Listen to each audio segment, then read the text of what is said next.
expected that she wasn't going to be pushing me in that direction. But what she said to me next was, I want you to achieve your potential, because I believe that if you achieve your potential, then that will lead to happiness for you. And she said this for a good reason, because my mom left school when she was 14 and she couldn't read and write because she was dyslexic. And at that point, nobody really picked up these kind of things. And although later on she taught herself to read and write, I don't think she ever really feels, not even today, that she's achieved her potential. So I had this goal in my mind that I must reach my potential, and when I reach my potential, then I'll be happy. And so I was only 15 at the time. My idea of how do you discover what your potential is, because I had no idea what my own potential, what I was capable of. For some reason I thought that other people will tell me what my potential was. And one of the first things I did was, I was quite interested in moving and living in Spain, and I thought, I know, I'll learn Spanish when I was at school. And I went to the teachers and I said, I really want to learn Spanish. And they said, Joanne, you're not really good enough at French to do Spanish. And now, as an adult, I would say, phooey to you, I'm going to learn Spanish. But at 15, I thought, okay, I'm not good at languages. I'm not capable of doing that, and that's fine.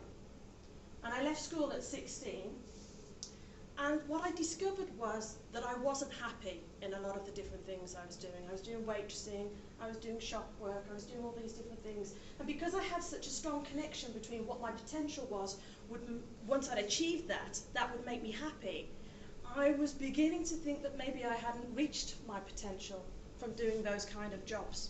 So I pushed myself a little bit and I'd push myself a little bit. And I was doing these different courses at night school. And then in one quite big push, what I did was apply to Cambridge University, which some of you have probably heard of. And obviously, I come from a family where nobody's been to university, and I decided to go for the top university in the whole country. And I was thrilled when I was asked to come for an open day at the university. And what happened was there was a group of people, it wasn't like individual interviews, there was a group of people in the room, and a lot of the people there were quite posh.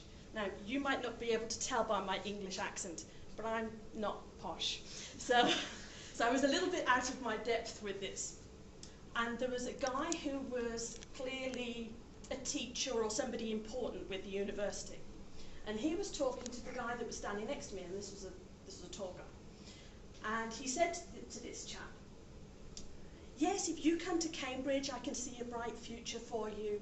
And at the end of this all, I can see that you should be aiming for a B, or a 2-1 as it's called in English, but you should be aiming for a B grade. And I thought, well, this is quite interesting. And then he turns to look at me, and of course I'm shorter as well, so he turns to look at me, and he says, and you should be aiming for a C. And I thought, you don't know me.